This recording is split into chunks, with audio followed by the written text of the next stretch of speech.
I've been going through the Gospel of John on videos. Today I'm in John chapter 5, verses 31 to 47, where Jesus gives his evidence that he is God.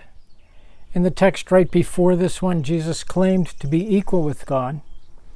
He supported his claim there by his own testimony. But here in verses 31 to 47, he anticipates the rebuttal that anyone can claim anything they want about themselves, but that doesn't make it valid. It's like saying, if you don't believe me, just ask me, which takes us nowhere. So although Jesus has given evidences to self-confirm his identity, he is now going to call to the witness stand 5 other witnesses to support his claim of being equal to God. John the Baptist, who is a recognized prophet of God, Jesus' own miracles, which are supernatural, God the Father, who should have a say in this, and has, the Old Testament scriptures in general, and Moses in particular. He's basically presenting his case to the court, putting you in the jury to make your decision. So let's dig into it. Jesus calls God the Father as a witness. After all, he reasons, if God endorses me, who can argue against that? The testimony of God came at Jesus' baptism. If you remember, there was a voice from heaven that said, "This is my beloved Son, listen to him." Then Jesus talks about John the Baptist.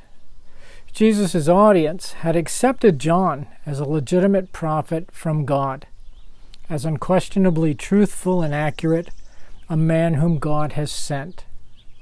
Now, John said Jesus was the light of God, that he was eternal, the fulfillment of Isaiah's messianic prophecies, that he was worthy of worship, that he was the Lamb of God, and that the Spirit was upon Jesus as God's chosen one. Those are all strong statements in first century Judaism. Jesus then says that his supernatural miracles are evidence of his identity. John, through his gospel, tells of 7 particular miraculous signs of Jesus' divinity, things he did that only God can do. Jesus then says that the Old Testament scriptures testify about him. Now, to be clear, the Old Testament is not about Jesus, but it does testify about Jesus. It drives us to Jesus. Jesus is the centerpiece of God's plans and purposes for humanity and for salvation. The Old Testament speaks of Jesus' birth, what kind of life he will live, what kind of death he will suffer, and about the resurrection, among other things.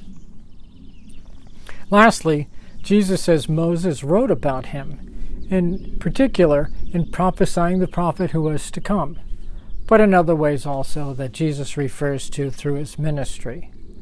So, those were 5 evidences that were specifically aimed at Jesus' audience to substantiate in their minds that he was God, as he has been teaching. In our time, our culture, our era, we would give additional evidences for our different audience. Now, the evidences I would give nowadays are, first of all, he is God because he was alive from eternity past. He is God because he was the agent of creation. He is God because when he was on earth, he did things only God can do, like forgive sins. Again, his miracles that show supernatural power. And, of course, he resurrected from the dead. Now, these are my evidences. And, of course, John in his gospel mentions my 5 things also. So you put all 10 things together, and we end up with a substantial case for the deity of Jesus. For rebuttal, you need to provide a stronger case to the contrary. So that's where your burden of proof lies. So let's talk about it.